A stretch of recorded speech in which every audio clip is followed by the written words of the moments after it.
여러분 반갑습니다. 잠언 말씀 묵상 시간입니다. 우리가 지혜의 숲에서 함께 성장해 갈 수 있기를 간절히 소망합니다. 우리가 더불어 숲이 되기를 바랍니다. 외톨이 한 그루 나무가 되지 않기를 바랍니다. 우리는 하나님의 형상으로 창조되었습니다. 우리 하나님께서는 성부, 성자, 성령, 삼위일체 되신 하나님입니다. 성부, 성자, 성령은 각 위격이 있습니다. 하지만 이 각 위격, 세 위격은 통일되고 조화되고 온전한 하나됨이 되십니다. 그래서 삼위일체라고 합니다. 여러분, 성부, 성자, 성령이 삼위일체 되신 한 하나님이라고 하는 것은 그 하나님의 기본 속성이 사랑이라는 겁니다.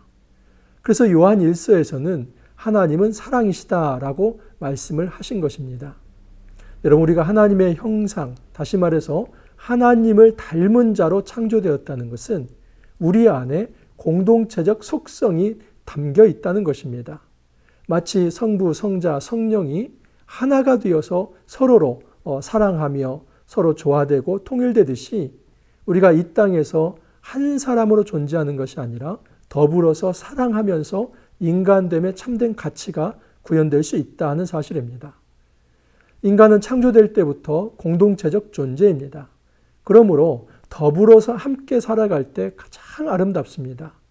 하나님 보시기에 가장 추한 것은 외톨이가 되고 홀로섬이 되는 것입니다.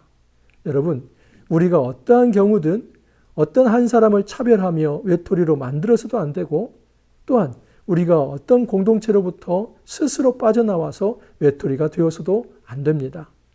오늘 말씀을 통해서 어떻게 우리가 영적으로 더불어 숲을 만들 수 있을지, 어떻게 우리가 더불어 공동체를 만들 수 있을지, 그 안에서 어떻게 함께 성장해 갈 수 있을지를 함께 생각해 보기를 원합니다. 오늘 말씀 잠언 18장 1절에서 12절 말씀입니다.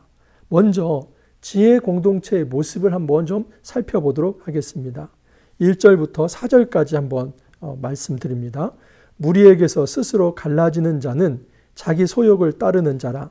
온갖 참 지혜를 배척하느니라. 미련한 자는 명철을 기뻐하지 아니하고 자기의 의사를 드러내기만 기뻐하느니라. 악한 자가 이를 때에는 멸시도 따라오고 부끄러운 이것이 이를 때에는 능욕도 함께 오느니라. 명철한 사람의 입의 말은 깊은 물과 같고 지혜의 쇳은 솟구쳐 흐르는 내와 같으니라. 여러분, 이 공동체는 굉장히 중요합니다. 우리가 이 공동체를 이루고 있다는 그 공동체의 일원이 되고 소속이 된다는 것은 굉장히 중요한 사실입니다. 이것을 중요하게 여기지 못하는 것이 지혜롭지 못하고 어리석다는 것을 이야기합니다. 무리에게서 스스로 갈라지는 자는 자기 소욕을 따르는 자라. 여러분, 무리에게서 스스로 갈라진다는 것, 여기 공동체는 아마도 친구 또는 친족 또는 가족 그리고 이스라엘 공동체를 의미할 것입니다. 그 공동체로부터 스스로 갈라지는 자, 스스로 나와서 혼자 살아가는 자, 이것은 여러분 구약시대에는 마치 저주와 같습니다. 하나님께서 모세를 통해서 이스라엘 백성에게 극악한 죄를 지은 자, 예를 들어서 하나님을 저주하거나 모욕하거나 우상 숭배하거나 간음하는 자, 이런 사람들은 그의 백성에서 끊어질지라고 얘기를 합니다. 그의 백성에서 끊어진다는 것이 바로 공동체 밖으로 추방된다는 것입니다. 근데 여기에서는 추방 정도가 아니라 무리에게서 스스로 그 공동체를 박차고 나온다는 것입니다. 이건 어떻게 보면 육체적인, 사회적인, 영적인 자살 행위나 마찬가지입니다. 이스라엘 사회에서 공동체 밖에서의 삶은 상상할 수 없습니다. 하나님께서는 하나님이 왕이 되시고 하나님의 아버지가 되시며 이스라엘 백성은 모든 이들이 형제로서 생각을 했습니다. 근데 그 공동체 밖에서 살아간다는 것은 이제는 하나님 없이 공동체와 더불어 사는 것 없이 자기의 생명을 자기가 유지해야만 하는 것입니다. 가장 어리석은 것은 바로 이 공동체 밖으로 혼자 뛰쳐나가는 것입니다. 근데 그렇게 하는 이유가 있다는 겁니다. 그것은 자기 소욕을 따르는 자라. 자기 소욕을 따른다는 것은 자기 개인적 욕구를 추구한다는 것입니다. 자기 개인적 강렬한 욕구와 탐욕을 추구해서 그 공동체로부터 자기를 끊어내어 나온다는 것입니다. 근데 이것은 굉장히 어리석다는 것을 이야기합니다. 왜냐하면 온갖 참 지혜를 배척하는 행위이기 때문입니다.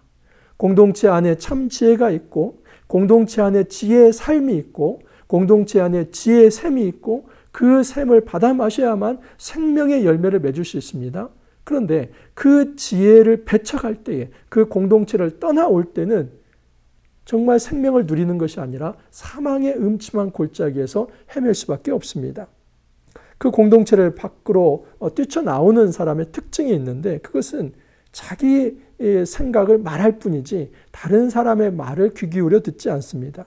2절을 보면 미련한 자는 명철을 기뻐하지 아니하고 자기의 의사를 드러내기만 기뻐하느니라.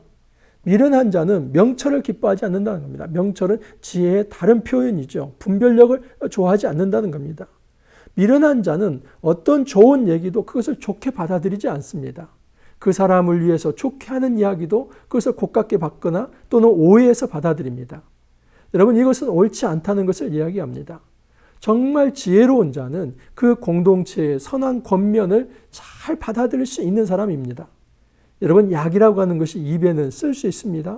그러나 그 약은 양약이 되어서 그 사람을 치료할 수 있는 것입니다.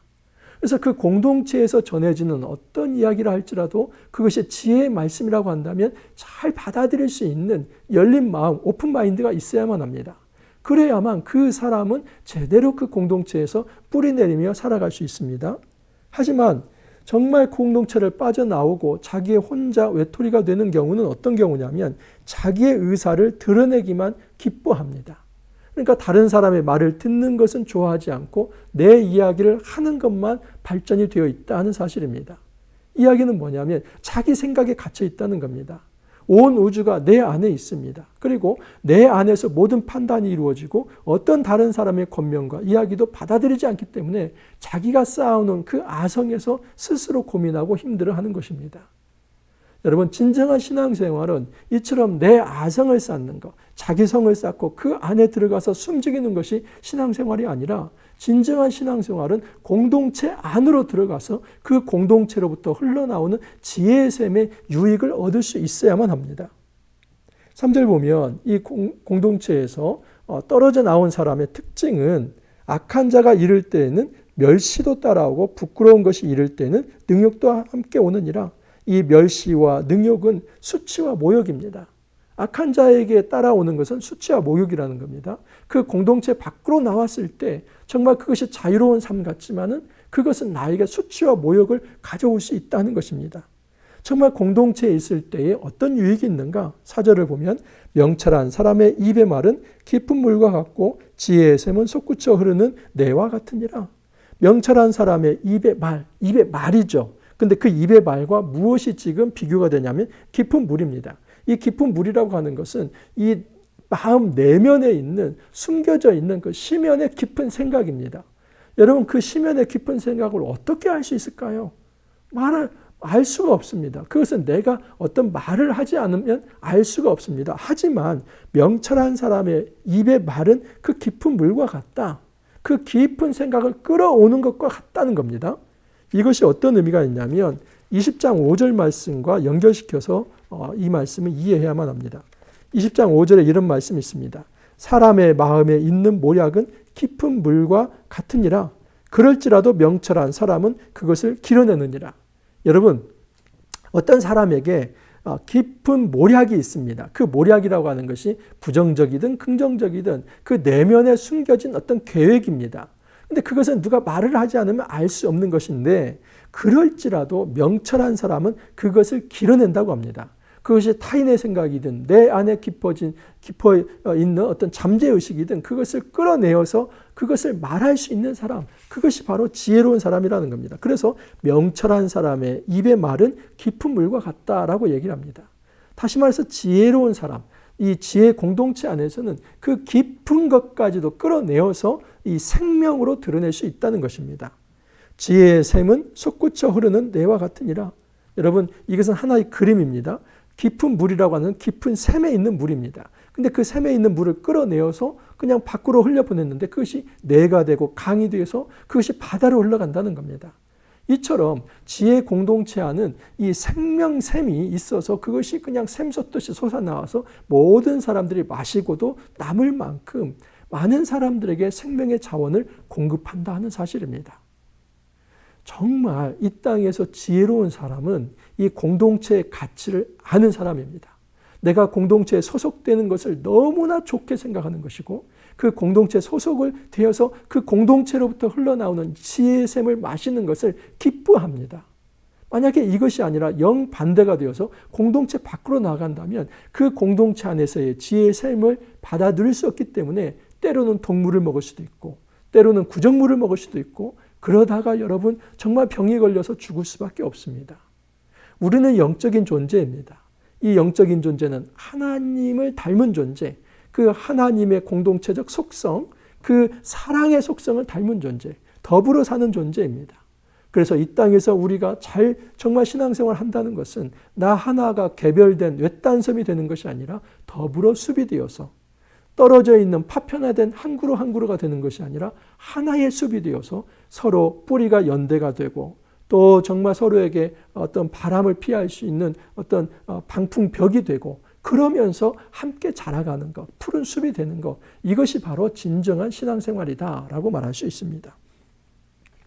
이 지혜 공동체와 대비되는 미련 공동체 이야기가 있습니다. 5절에서 9절을 보면 악인을 두둔하는 것과 재판할 때 의인을 억울하게 하는 것이 선하지 아니하니라. 미련한 자의 입술은 다툼을 일으키고 그의 입은 매를 자청하느니라. 미련한 자의 입은 그의 멸망이 되고 그의 입술은 그의 영혼의 그물이 되느니라. 남의 말하기를 좋아하는 자의 말은 별식과 같아서 뱃속 깊은 데로 내려가느니라. 자기의 일을 게을리하는 자는 패가하는 자의 형제니라. 여러분, 이 5절에 악인을 두둔하는 것과 재판할 때 의인을 억울하게 하는 것은 선하지 않다. 이거 어제 말씀에서 제가 말씀을 드렸지요. 15절에서 이런 말씀이 있었습니다. 악인을 의롭다 하고 의인을 악하다 하는 이 두 사람은 다 하나님께 미움을 받는다. 여러분, 이 하나님의 이 정의를 왜곡하는 사람 굉장히 하나님께서 미워하신다고 했습니다. 악한 사람을 의롭다고 하거나 또는 의인을 악하다고 말하는 것은 사악한 행위입니다. 비겁한 행위입니다. 또한 의인을 벌하는 것과 귀인을 정직하다고 때리는 것은 선하지 못하느니라. 여러분, 의인을 벌하는 것, 귀인을 정직하다고 때리는 것, 다시 말해서 바른 말 한다고 해서 그 사람을 정죄하고 죽이려고 한다는 것은 이것은 굉장히 나쁜 행위입니다. 정의를 왜곡시키는 행위입니다. 5절에서 다시 한번 이야기하는 겁니다. 미련 공동체의 가장 큰 특징은 뭐냐면 정의가 왜곡되었는데 그것이 정상인 사회입니다. 악인을 두둔하는 것과 재판할 때에 의인을 억울하게 하는 것, 이것이 정상인 사회가 되어버린 이 정의가 왜곡된 사회, 이 사회가 미련 공동체라고 합니다. 근데 하나님이 보실 때 그 사회는 선하지 않다고 하나님께서 평가하십니다. 6절을 보면 미련한 자의 입술은 다툼을 일으키고 그의 입은 매를 자청하느니라. 미련 공동체는 다툼을 만들어냅니다. 이 미련한 자의 입술이라고 하는 것은 늘 다툼과 분쟁과 갈등을 만들어냅니다. 그리고 그 입은 매를 자청한다고 합니다. 왜냐하면 그 갈등의 말들을 통해서 결국은 부메랑이 되어서 그 말이 자기에게 돌아와서 자기에게 또 깊은 상처를 낸다는 겁니다. 미련 공동체는 항상 갈등이 있고 분쟁이 있고 그 속에서 아픔과 상처가 있습니다. 미련 공동체는 7절을 보면 미련한 자의 입은 그의 멸망이 되고 그의 입술은 그의 영혼의 그물이 되느니라. 여러분, 미련 공동체는 그의 멸망이 된다고 합니다. 그리고 그의 입술은 그의 영혼의 그물이 된다고 합니다. 여러분, 자기가 놓은 덫에 자기가 빠진다는 말이 있죠. 자기 꾀에 자기가 빠진다는 말이 있죠. 자기가 한 말이 정말 돌아와서는 자기를 얽어매는 영혼의 그물이 되어서 그 함정에 빠지게 한다는 것입니다. 자기 어리석은 말이 그물에 빠지는 패망의 길이 될 수 있다는 것입니다. 8절에 보면 남의 말하기를 좋아하는 자의 말은 별식과 같아서 뱃속 깊은 데로 내려가느니라. 정말 미련 공동체는 남의 말하기를 좋아합니다. 여러분, 이 남의 말하기를 좋아하는 것이 맛난 음식과 같다고 합니다. 별식, 굉장히 특식입니다. 그렇지만 뱃속 깊은 데로 내려간다고 합니다. 이것은 소화가 잘 되어서 살과 피가 된다, 이 말이 아니라 뱃속 깊은 곳으로 내려간다는 것은 씻을 수 없는 상처로 자리 잡는다는 겁니다. 어떤 말들이 여러분 우리 안에서 씻을 수 없는 상처로 자리 잡습니다. 내가 누군가에게 상처를 준다고 하는 것은 이 물리적 어떤 상처도 있지만은 어떤 그 공포나 또는 어떤 배신감이나 이런 것으로부터 오는 심리적인 트라우마도 있지만은 사실은 대부분의 상처는 어디서 나오냐면 말에서 나옵니다. 말로 사람을 죽이기도 하고 말로 사람을 살리지도 않습니까? 근데 정말 이 말 한마디로 상대방에게 깊은 대못을 박아서 그 상처가 평생 가도록 하게 할 수 있다는 것입니다. 이런 차원에서 정말 남의 말 하는 것은 매우 주의해야만 합니다. 내가 정말 바른 것은 바른 것으로 이야기를 하고 또 아이메시지를 하는 것이 중요하지요. 정말 내가 생각할 때 나는 이렇게 생각한다. 이것이 중요하지. 여러분 다른 사람을 비평하거나 또는 평가하거나 그러면서 자기의 의로움을 드러내려고 하는 이 어줍잖은 어떤 자기 방어 기제를 쓰면서 다른 사람을 공격하는 이런 행동은 좋지 않습니다. 정말 자기의 의로움을 드러내려 하기보다는 내가 겸손하게 다른 사람의 말을 들을 수 있는 겸손의 태도를 가져야 하며 다른 사람의 허물과 흠이 있다면 그것을 좀 덮어줄 수 있는 넓은 아량이 필요하지 뒷담화를 통해서 상처를 주어서는 안 된다는 사실입니다. 미련 공동체는 게으릅니다. 자기의 일을 게을리하는 자는 패가하는 자의 형제니라. 게으른 자는 패가하는 자의 형제다. 멸망 공동체의 형제가 될 것이다. 여러분, 미련 공동체의 중요한 특징이 있는데 그것은 책임을 지지 않습니다. 게으름의 핵심은 무엇이냐면 무책임입니다. 어떤 일을 아무것도 안 한다 이것이 아니라 어떤 일을 열정적으로 한다 할지라도 정말 그 일이 바르지 않거나 또는 책임지지 못할 일이라고 한다면 그것은 게으르고 태만하고 나태한 것입니다. 정말 부지런한 것은 무엇이냐면 하나님의 뜻에 부합한 선한 일을 하되 책임지도록 하는 일입니다. 여러분 미련 공동체는 자기가 하는 그릇된 행동에 대해서 다른 사람에게 상처를 주고도 아무 책임을 지지 않습니다. 이것은 매우 게으른 것입니다. 주님께서는 지혜 공동체에서 생명의 샘을 받아먹되 제발 미련 공동체에 들어가지 말라고 얘기합니다. 그 미련 공동체에 들어간다면 정의가 왜곡되고 그리고 늘 입술의 어떤 갈등, 다툼으로 인해서 고통과 상처가 있을 것이며 또한 그곳에서 자기 덫에 빠지고 또한 그곳에서 정말 남의 말을 하면서 상처를 주고 그리고 게으름 속에서 자기도 역시 패망의 자리에 이를 수밖에 없다고 합니다. 우리가 정말 보호받아야 할 산성이 어디일까요? 10절 이하를 보시면 여호와의 이름은 견고한 망대라 의인은 그리로 달려가서 안전함을 얻느니라. 부자의 재물은 그의 견고한 성이라 그가 높은 성벽같이 여기느니라. 사람의 마음의 교만은 멸망의 선봉이요 겸손은 종귀의 앞잡이니라. 여러분 여호와의 이름이 견고한 망대라고 합니다. 이 견고한 망대는 견고한 요새라고 해도 과언이 아닙니다. 시편에 보면 여호와께서 피할 바위가 되시고 피할 상성이 된다고 하지 않습니까? 바로 그 피할 바위와 산성 같은 것이 이 망대입니다. 적군이 몰려와도 그 견고한 망대 위로 올라가면 살 수 있고 보호를 받을 수 있습니다. 근데 그것이 물리적인 어떤 공간이 아니라 하나님의 이름이 견고한 망대다라고 이야기를 합니다. 주님께서 우리에게 말하는 것은 뭐냐면 공동체 안으로 들어오라는 겁니다. 그 공동체는 하나님께서 품고 계시는 겁니다. 우리는 이렇게 생각할 수 있습니다. 신앙생활은 개인적으로 한다. 그래서 내가 하나님 품에 개인적으로 안기고 나는 개인적으로 하나님 앞에 돌봄을 받는다. 아니요, 그렇지 않습니다. 하나님은 아브라함과 언약을 맺을 때 그 언약은 공동체와 맺은 것입니다. 그러므로 하나님의 언약의 대상은 공동체이고 하나님께서 품으실 때에 어떤 한 사람만이 아니라 공동체 자체를 품으십니다. 그러므로 우리가 하나님 품에 안긴다고 할 때는 그 공동체 품에 들어가는 것입니다. 이 땅에서 교회 공동체를 여러분 가볍게 생각하시면 안 됩니다. 내가 어떤 공동체에 소속이 되어서 살아간다는 것을 그렇게 쉽게 생각하면 안 됩니다. 그것은 하나님께서 품는 그 품의 하나의 어떤 형태입니다. 형식입니다. 이 땅에서 우리가 어떻게 하나님 앞에 나아갈 수 있고 어떻게 하나님의 품에 들어갈 수 있습니까? 딱 한 가지 방법밖에 없습니다. 공동체에 들어가서 더불어 수비되는 것입니다. 그 공동체를 빠져나와서 홀로 된 한 그루의 나무가 되는 것이 아니라 공동체 속에서 하나님으로부터 동일한 생명의 자원을 받아 누리는 그 더불어 수비될 때에 그 사람은 공동체 속에서 잘 자라갈 수 있다라고 말씀을 합니다. 여러분, 가짜 성이 있습니다. 가짜의 어떤 견고한 망대처럼 보이는 게 있습니다. 11절을 보면 부자의 재물은 그의 견고한 성이라 그가 높은 성벽같이 여기느니라. 여러분, 이 부자에게는 그 재물이 견고한 성처럼 보인다는 겁니다. 자기를 보호해 줄 것처럼 보인다는 겁니다. 하지만 이것은 여러분 가짜 성입니다. 지금 1절과 대비시키는 겁니다. 진짜 성은 여호와의 이름이고 여호와의 품이고 그 여호와 안에 있는 공동체가 진짜 성이지, 내가 의지하는 어떤 물질이나 지위나 사회적 관계나 사람과의 관계나 내가 어떤 가지고 있는 재능과 은사나 자원, 이것이 우리에게 진정한 우리를 보호하고 안전히 지킬 수 있는 성이 될 수 없다는 겁니다. 그러면 이 가짜 성과 진짜 성을 어떻게 구분할 수 있는가? 겸손하면 구분할 수 있습니다.